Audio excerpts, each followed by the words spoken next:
Selamat datang di Filosofi Tentang. Setiap hari adalah kesempatan baru untuk belajar dari para filsuf besar. Bergabunglah dengan kami untuk menggali ajaran-ajaran Stoik dan menerapkannya dalam kehidupan sehari-hari. Jangan lupa untuk subscribe dan aktifkan notifikasi, agar kalian tidak ketinggalan konten-konten menarik yang akan kami hadirkan. Tidak ada yang lebih penting dalam hubungan manusia selain kepercayaan. Baik dalam lingkungan kerja, keluarga, maupun pertemanan, rasa percaya menjadi pondasi yang memungkinkan kolaborasi, komunikasi, dan hubungan jangka panjang yang harmonis. Namun, seringkali tanpa disadari, perilaku atau kebiasaan tertentu dapat membuat orang lain meragukan Anda. Keraguan ini muncul karena mereka merasa ada ketidakkonsistenan, ketidakjujuran, atau sikap yang menciptakan jarak emosional. Dalam Stoikisme, kepercayaan adalah hasil dari menjalankan kebajikan, nilai-nilai luhur yang harus diterapkan dalam kehidupan sehari-hari. Para filsuf Stoik seperti Marcus Aurelius, Epictetus, dan Seneca mengajarkan bahwa untuk menjadi pribadi yang dihormati dan dipercaya, seseorang harus hidup dengan integritas, pengendalian diri, dan rasa tanggung jawab yang tinggi. Kebiasaan buruk yang mengikis kepercayaan adalah tanda bahwa seseorang belum sepenuhnya hidup sesuai dengan prinsip kebajikan ini. Melalui artikel ini, kita akan menjelajahi kebiasaan-kebiasaan yang dapat membuat orang ragu terhadap Anda, mengapa kebiasaan ini merugikan, dan bagaimana Stoikisme menawarkan solusi praktis untuk memperbaikinya. Dengan memahami hal ini, Anda tidak hanya dapat memperbaiki hubungan dengan orang lain, tetapi juga menjalani kehidupan yang lebih bermakna dan selaras dengan nilai-nilai moral. Kepercayaan adalah elemen fundamental dalam setiap hubungan manusia. Tanpa kepercayaan, hubungan akan mudah rapuh, komunikasi menjadi tidak efektif, dan kolaborasi sulit tercapai. Namun, kepercayaan bukanlah sesuatu yang muncul begitu saja. Ia dibangun melalui tindakan konsisten, sikap jujur, dan kemampuan untuk menjadi pribadi yang dapat diandalkan. Sebaliknya, kebiasaan-kebiasaan tertentu dapat membuat orang lain meragukan Anda, bahkan tanpa Anda sadari. Misalnya, pernahkah Anda merasa hubungan Anda dengan seseorang tiba-tiba menjadi renggang, atau kolega Anda mulai menjaga jarak? Seringkali, ini bukan hasil dari kesalahan besar, tetapi akumulasi dari perilaku sehari-hari yang tidak disadari, seperti gagal menepati janji, emosi yang tidak terkendali, atau sikap yang sulit didekati. Kebiasaan-kebiasaan ini menciptakan keraguan di benak orang lain dan perlahan-lahan mengikis rasa percaya yang telah dibangun. Dari sudut pandang Stoikisme, perilaku yang merusak kepercayaan ini adalah tanda kurangnya kendali diri dan harmoni internal. Stoikisme, sebagai filsafat yang berfokus pada kebajikan dan pengendalian diri, mengajarkan bahwa hidup yang benar adalah hidup yang konsisten, jujur, dan selaras dengan nilai-nilai moral. Menurut Marcus Aurelius, apa yang ada dalam kendali kita harus dijalankan dengan kebajikan, sementara yang berada di luar kendali kita harus diterima dengan tenang. Dalam konteks hubungan dengan orang lain, ini berarti bahwa kita harus fokus pada apa yang bisa kita kendalikan, perilaku, kata-kata, dan sikap kita sendiri. Artikel ini akan membahas secara mendalam kebiasaan-kebiasaan yang seringkali membuat orang ragu terhadap Anda. Dengan mengidentifikasi alasan di balik kebiasaan tersebut dan menganalisisnya melalui perspektif Stoikisme, Anda akan menemukan cara untuk memperbaiki diri. Tidak hanya untuk memulihkan kepercayaan orang lain, tetapi juga untuk menjadi pribadi yang lebih kokoh, dihormati, dan hidup sesuai dengan nilai-nilai kebajikan. Mari kita mulai dengan kebiasaan pertama yang paling umum. 1. Tidak konsisten dalam perkataan dan perbuatan. Alasan, ketidaksesuaian antara ucapan dan tindakan adalah salah satu alasan utama orang meragukan kredibilitas seseorang. Ketika Anda sering mengatakan hal-hal yang tidak Anda laksanakan, orang lain akan mulai mempertanyakan integritas Anda. Ketidakkonsistenan ini bukan hanya soal mengecewakan orang lain, tetapi juga menciptakan ketidakpercayaan yang mendalam. Misalnya, jika Anda sebagai pemimpin sering berbicara tentang pentingnya kerja keras tetapi tidak memberi contoh melalui tindakan, orang-orang di sekitar Anda akan kehilangan rasa hormat. Dalam hubungan pribadi, ketidakkonsistenan bisa terlihat dari janji-janji yang tidak ditepati. Hal ini menyebabkan kekecewaan, dan seringkali hubungan menjadi renggang karena orang merasa bahwa Anda tidak benar-benar peduli. Penjelasan Stoik. Stoikisme mengajarkan bahwa integritas adalah landasan dari karakter yang kuat. Marcus Aurelius menulis dalam Meditations, "If it is not right, do not do it.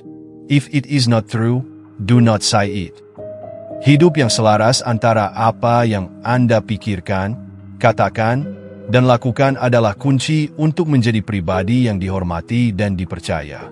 Ketika seseorang tidak konsisten, itu menunjukkan adanya konflik batin antara apa yang dianggap benar dan apa yang dilakukan. Dalam pandangan Stoik, ini adalah tanda dari kurangnya kebijaksanaan dan pengendalian diri. Contoh konkret, bayangkan Anda memiliki seorang teman yang selalu mengatakan akan datang tepat waktu tetapi terus-menerus terlambat. Lama-kelamaan, Anda akan berhenti percaya pada janjinya. Dalam hal ini, perkataan mereka menjadi tidak berarti karena tidak didukung oleh tindakan. Cara memperbaikinya yaitu, lakukan refleksi diri setiap hari. Tanyakan kepada diri sendiri apakah tindakan Anda mencerminkan prinsip dan nilai yang Anda yakini. Mulailah dengan hal kecil, tepati janji-janji kecil. Jika Anda berkata akan mengirim email atau menghubungi seseorang, pastikan Anda melakukannya. Akui kesalahan jika Anda gagal menepati sesuatu, dan usahakan untuk tidak mengulanginya. 2. Emosi berlebihan atau tidak terkendali. Alasan, emosi yang tidak terkendali membuat Anda terlihat tidak stabil di mata orang lain. Misalnya, jika Anda sering marah dalam rapat, orang lain mungkin merasa takut atau enggan bekerja sama dengan Anda. Dalam hubungan personal, terlalu emosional bisa menjadi sumber konflik karena orang merasa sulit memahami atau memprediksi reaksi Anda. Bahkan dalam situasi sederhana, seperti menghadapi masalah kecil, reaksi yang berlebihan dapat merusak hubungan atau membuat situasi semakin buruk. Penjelasan Stoik. Stoikisme mengajarkan bahwa kita harus memahami apa yang ada dalam kendali kita dan apa yang tidak.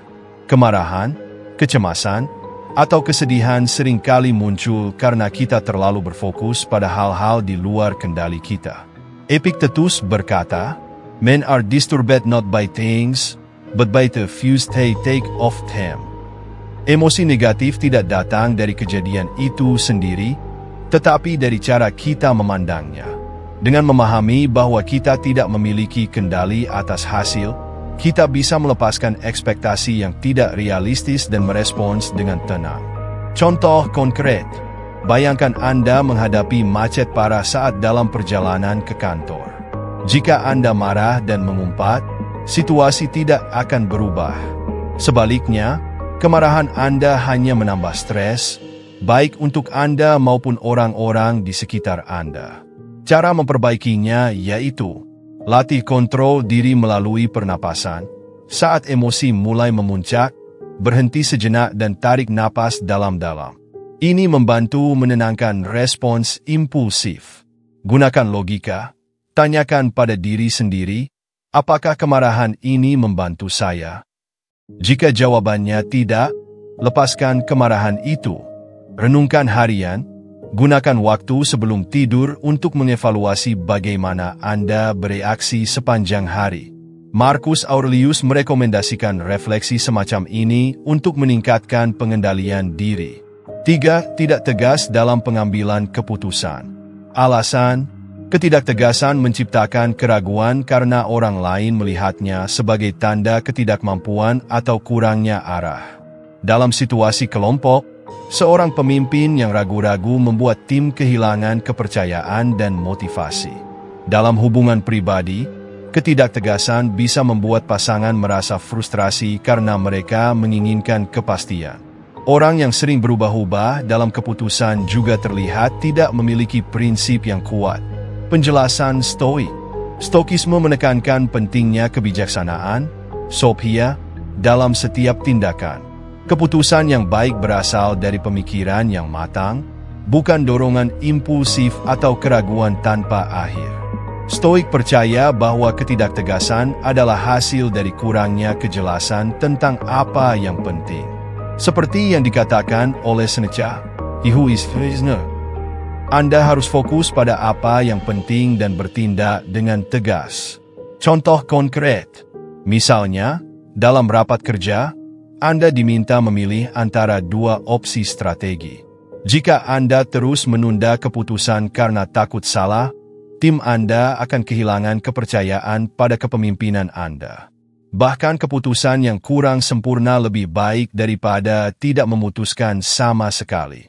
Cara memperbaikinya yaitu, tetapkan prioritas, identifikasi nilai-nilai dan tujuan utama Anda agar dapat membuat keputusan dengan cepat berdasarkan prinsip tersebut.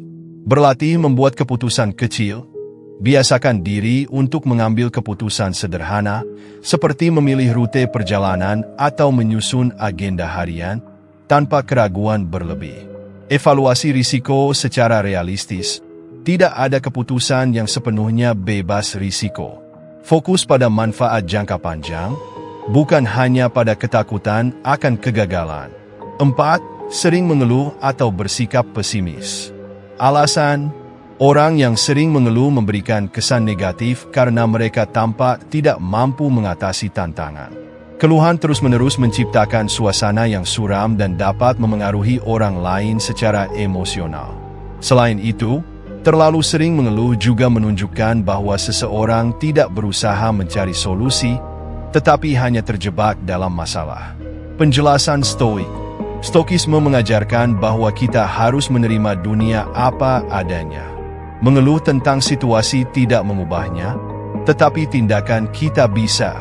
Marcus Aurelius berkata, "The impediment to action advances action. What stands in the way becomes the way." Dengan menerima tantangan sebagai bagian dari hidup, Anda dapat mengubah hambatan menjadi peluang untuk belajar dan berkembang. Contoh konkret, di tempat kerja, seorang rekan yang terus mengeluh tentang beban kerja tanpa mencoba mencari solusi akhirnya menjadi beban bagi timnya. Sebaliknya, seseorang yang menawarkan ide untuk mengatasi masalah dilihat sebagai aset berharga. Cara memperbaikinya yaitu, praktikkan rasa syukur. Setiap hari, tulis 3 hal yang Anda syukuri untuk melatih pikiran positif. Fokus pada solusi. Alih-alih mengeluh, tanyakan, apa yang bisa saya lakukan untuk memperbaiki situasi ini? Kurangi bicara negatif. Hindari diskusi yang hanya memperbesar keluhan tanpa menghasilkan ide-ide konstruktif. 5. Tidak jujur atau suka berbohong. Alasan: kejujuran adalah fondasi dari setiap hubungan, baik profesional maupun personal. Ketika seseorang sering berbohong, bahkan dalam hal-hal kecil, orang lain akan kehilangan kepercayaan terhadap apapun yang mereka katakan. Kebohongan kecil seringkali dianggap sepele, tetapi efeknya bisa sangat merusak. Sebuah kebohongan dapat memunculkan kebohongan lain, sehingga menciptakan lingkaran yang sulit dipecahkan. Orang yang tidak jujur sering dicap manipulatif, sehingga hubungan mereka dengan orang lain menjadi dangkal atau rentan terhadap konflik. Dalam konteks kerja, karyawan yang tidak jujur akan sulit mendapatkan promosi karena atasan tidak yakin dengan kontribusi mereka. Dalam hubungan pribadi, pasangan yang berbohong terus-menerus dapat menghancurkan keintiman dan rasa hormat. Penjelasan Stoik. Kejujuran adalah salah satu prinsip inti Stoikisme. Dalam pandangan Stoik, berbohong adalah tindakan yang melawan kebajikan karena itu adalah bentuk ketidakadilan. Epictetus mengajarkan bahwa orang bijak tidak akan pernah mengorbankan integritas mereka untuk keuntungan sesaat. Dia berkata, "Any person capable of angering you becomes your master." Dalam konteks ini, Seseorang yang berbohong menyerahkan kendali kepada keadaan atau orang lain untuk mencapai tujuan mereka, dan ini bertentangan dengan kebebasan moral sejati. Marcus Aurelius juga menegaskan bahwa hidup berdasarkan kejujuran adalah cara terbaik untuk mencapai ketenangan batin. Karena kebohongan tidak hanya merusak hubungan dengan orang lain tetapi juga menciptakan konflik batin. Contoh konkret, misalnya, seorang manajer yang mengklaim telah menyelesaikan laporan penting, tetapi sebenarnya belum, mungkin mendapat kepercayaan awal. Namun, ketika laporan tersebut akhirnya terbukti tidak ada, kredibilitas mereka hancur. Reputasi ini sulit dipulihkan. Cara memperbaikinya yaitu hindari kebohongan putih. Banyak orang berbohong kecil untuk menghindari konflik, tetapi ini hanya memperpanjang masalah. Sebaiknya katakan yang sebenarnya dengan cara yang sopan. Akui kesalahan Anda. Jika Anda pernah berbohong, jujurlah tentang itu. Mengakui kesalahan menunjukkan keberanian dan tanggung jawab. Fokus pada integritas jangka panjang. Ingatlah bahwa kepercayaan dibangun melalui tindakan konsisten selama waktu yang lama, tetapi bisa hancur hanya dalam hitungan detik. 6. Sulit didekati atau tidak mendengarkan orang lain. Alasan, sulit didekati berarti Anda tampak tidak peduli atau terlalu sibuk untuk mendengarkan orang lain. Dalam hubungan interpersonal, mendengarkan adalah bentuk perhatian dan penghormatan terhadap kebutuhan atau perasaan orang lain. Jika seseorang merasa bahwa Anda tidak memberikan waktu atau energi untuk mendengarkan mereka akan merasa diabaikan. Dalam jangka panjang, ini dapat menciptakan jarak emosional dan kerenggangan hubungan. Orang yang sulit didekati juga sering dianggap arogan atau terlalu fokus pada diri sendiri. Dalam konteks kerja, karyawan yang tidak merasa didengar oleh pemimpin mereka mungkin kehilangan motivasi. Dalam hubungan pribadi, pasangan yang merasa diabaikan akan kehilangan rasa keterhubungan. Penjelasan Stoik. Stokisme menekankan pentingnya hubungan antar manusia. Seneca menulis, "We are wafes of the same sea, leafes of the same tree, flowers of the same garden." Ini berarti bahwa manusia saling bergantung satu sama lain. Tidak mendengarkan orang lain adalah bentuk egoisme yang bertentangan dengan kebajikan keadilan, justice. Dalam pandangan Stoik, mendengarkan orang lain bukan hanya tentang menghormati mereka, tetapi juga belajar dari perspektif mereka yang dapat memperluas pemahaman kita sendiri. Contoh konkret, misalnya, seorang atasan yang terus-menerus mengabaikan ide karyawannya akan kehilangan kesempatan untuk mendapatkan wawasan baru. Hal ini bisa membuat karyawan merasa tidak dihargai dan memutuskan untuk berhenti. Cara memperbaikinya yaitu praktikan mendengarkan aktif. Fokus sepenuhnya pada pembicara tanpa memikirkan tanggapan Anda sebelum mereka selesai. Gunakan bahasa tubuh yang mendukung, seperti anggukan atau kontak mata. Luangkan waktu. Jadwalkan waktu khusus untuk berbicara dengan orang-orang di sekitar Anda, baik dalam konteks kerja maupun pribadi. Jangan terburu-buru menyelesaikan percakapan. Berlatih empati. Cobalah untuk melihat masalah dari sudut pandang mereka. Ini akan membantu Anda memberikan tanggapan yang lebih tulus dan berarti. Kesimpulan, kepercayaan bukanlah sesuatu yang datang dengan sendirinya. Ia dibangun melalui tindakan nyata, konsistensi, dan sikap yang mencerminkan rasa hormat kepada orang lain. Setiap perilaku kita, sekecil apapun, meninggalkan jejak di benak orang lain, baik itu positif atau negatif. Kebiasaan-kebiasaan seperti ketidakkonsistenan, emosi yang tak terkendali, atau tidak jujur dapat perlahan-lahan meruntuhkan fondasi kepercayaan yang telah dibangun. Jika dibiarkan, ini akan berdampak buruk, tidak hanya pada hubungan sosial tetapi juga pada pandangan orang lain terhadap integritas kita. Dari sudut pandang Stokisme, kebiasaan buruk ini seringkali lahir dari ketidakseimbangan internal, kurangnya kendali diri, kebijaksanaan, atau kesadaran terhadap nilai-nilai kebajikan. Stokisme mengajarkan kita bahwa untuk menjadi pribadi yang dapat dipercaya, kita harus hidup dengan selaras. Artinya, apa yang kita pikirkan, ucapkan, dan lakukan harus berada dalam harmoni. Marcus Aurelius mengatakan, hidup yang baik adalah hidup yang teguh pada prinsip kebajikan, terlepas dari situasi eksternal. Untuk itu, perjalanan memperbaiki diri tidak hanya soal bagaimana orang lain memandang kita, tetapi juga tentang bagaimana kita memandang diri sendiri. Dengan mengendalikan emosi, menjadi lebih jujur, dan bertindak sesuai dengan nilai-nilai moral, kita menciptakan kehidupan yang lebih bermakna. Kepercayaan, pada akhirnya, adalah hasil dari perjalanan ini, diberikan kepada mereka yang tidak hanya berbicara tentang kebajikan tetapi juga hidup di dalamnya.